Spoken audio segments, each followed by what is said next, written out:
Just a kid from Ohio coming down chasing a dream.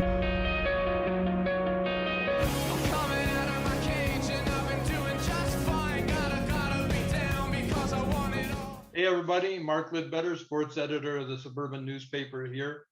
And today I am very pleased to be joined by a former Alouette Grey Cup winner, a coach with a long career in NCAA, but also a very proud father, as Jim Burrow is joining me. And we're going to talk some old times and we're going to talk some new times because he's the dad of Joe Burrow, who's headed to the Super Bowl with the Cincinnati Bengals in LA. Jim, thank you for joining me today. Thanks for having me. It's got to be a very exciting time for a father and the entire family, you know, to have your son competing in the pinnacle of professional football, especially in such a short time and in a young stage of his career. But also, I guess more so even given your background in football, being a Grey Cup champion in the CFL.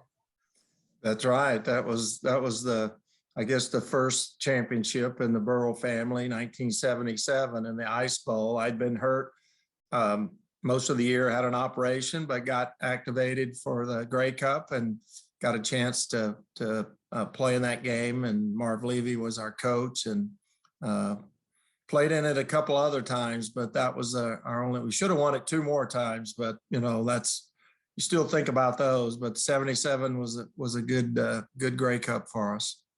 I mean, it's not just in the championship; it's part of Grey Cup lore, given that it was the Ice Bowl and the late Tony Proudfoot, Tony Staple Gun Proudfoot, getting those staples in the shoes, and that had to be a real feather in the cap.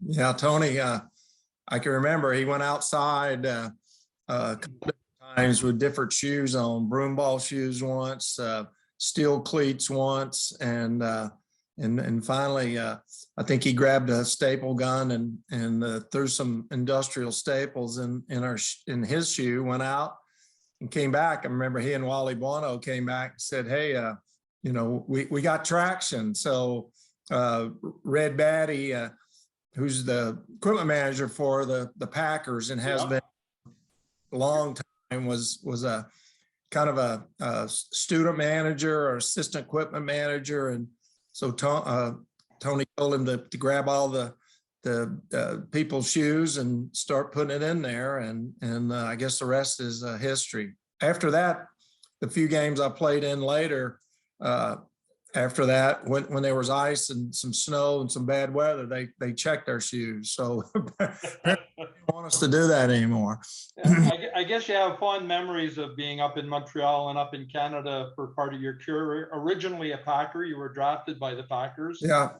And but it must have been a different time for you, and a lot of good memories, I would imagine. Yeah, it's been really fun because it was a good, close-knit team for about 4 or 5 years there. And, you know, today I've heard from Gabriel Gregoire. I've heard from Randy Rhino, Wally Buono texted me the other day. Peter Della Riva texted me after the games. And so it's great to hear from those guys. Some I've stayed in touch with, and some all of a sudden there they are on social media, texting me, direct messaging me, and that's great because I really had a lot of good friends on those teams. And that's the thing. I think of all the team sports, football, because you go to battle with these guys, it's ones where you have that bond for life, you know, and it might not be even years that you're in contact, but that bond is there. Yeah, and you know, I'd like to get back there and a lot of those guys. I missed the last Grey Cup reunion because I was coaching, and you know, some of my best friends on that team have unfortunately, God rest their souls, have passed away. So I'm looking forward to the next reunion. Since I'm retired, I'm going to definitely make that one. Well, you had quite the career. You were with Ohio University for a good portion of that. And I like how you timed that retirement So you got to follow Joe in his final year, and what a year to have. I mean, a national championship and winning the Heisman. What was that like, being able to attend all his games in that year? Yeah, I'd only, in his junior year at LSU, I'd only seen three. His mom had gone to every game, and I only got to see three, none of them at Tiger Stadium. So I'm toward the end of our year, we're playing in the Frisco Bowl, and I'm starting to think, man, I may go Joe's whole career without ever even experiencing one of those great games and great stadiums in Baton Rouge. So thought about it, eventually went in and discussed it with Coach Solich, and I just said, look, I need to retire. I love coaching. I love coaching here at Ohio University, but just said, for our family and able to follow Joe, 15 games I got to see in the national championship. Sunday will be the 21st game this year I've attended with his mom, Robin. So it was good. It was a good decision. So you're the good luck charm then, you and your wife. They're Yeah, the good luck charm that got them there. Well, we've lost a few, and some of them we've attended, but the championship game in the Baton Rouge, we were there. A lot of family, a lot of those same family members will be in Los Angeles. So maybe it is good luck. And now you were defensive coordinator, you coached defense. Growing up and as a young quarterback, did Joe ever pick your brain about how to read defensive schemes, or have some input in that respect? I think probably what happened is I was, like you said, I coached defensive backs and defensive coordinator. So he grew up knowing his dad coached that side of the ball. So I know that he gravitated during the game toward watching defense, I guess, to make sure I was doing a good job or something. But so that rubbed off on him a little. And then occasionally we'd watch film, and I'd point out, especially as he got older into high school, we would watch some film occasionally. I wanted to make sure it was fun and something he wanted to do, not, hey, here comes my coach dad going to grind with me watching film. But he's always had a good knack for processing things on defense, and he had great coaches really at all levels. And those have helped him to be able to process what's going on the defensive side of the ball. And I mean, he rebounded beautifully from that injury in his rookie season. And would you say that he's playing more mature than his years are, in that pressure cooker as a quarterback in the NFL? Well, I think it's just an evolution of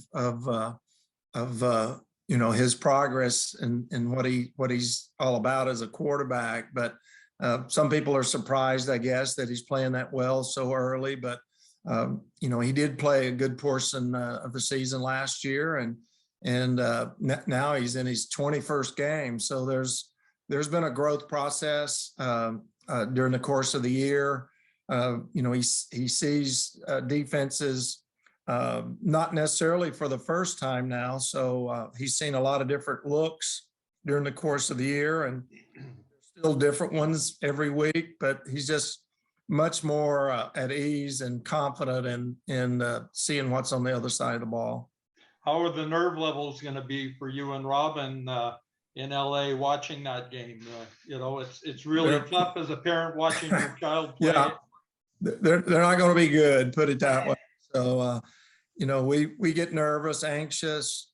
We like to watch him warm up. So when we go in early to watch him warm up, that we feel a little better, just knowing that, hey, he's down there, he's ready to go and throwing the ball good. And then the game starts and you're back nervous again. And I used to think, after all the games that I've played, coached, watched for Joe, my other sons, that I'd probably not be as nervous after a while, but it never goes away. It's actually more so now in these play games, because they all come down to the last play, the last series, the last quarter, and some in overtime.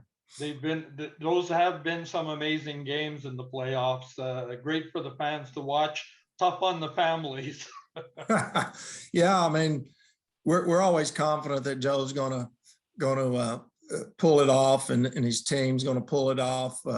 Robin, sometimes she gets on me because I'm looking at it maybe as a coach, and I'm thinking, man, it's 21-3. How are we gonna get back? And she's giving me the elbow, saying, "We got it. It's under control. We're gonna come back and get this win." So I have to lean on her to be more positive, I guess. Be a fan, don't be a coach. Come on. Yeah, that's right. Excellent. Well, listen, I want to thank you very much for taking the time to do this. I know you got to pack the bags. The Bengals families are all getting ready to head to LA. And you know what? It's the Super Bowl. I don't think it matters that it's their home turf, because you're going to have fans from all over. No, I mean, we beat Tennessee, and you could hardly hear yourself think in there on the road. We beat Kansas City, and you couldn't hear yourself think at Arrowhead.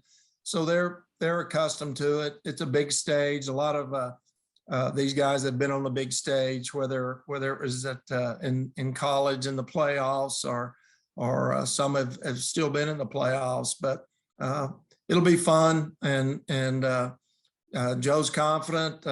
It'll be come down to one play again, probably one series, and we feel good about it. Hopefully the Bengals are going to come out on top. Well, you're retired now. They're easing the restrictions here for COVID-19.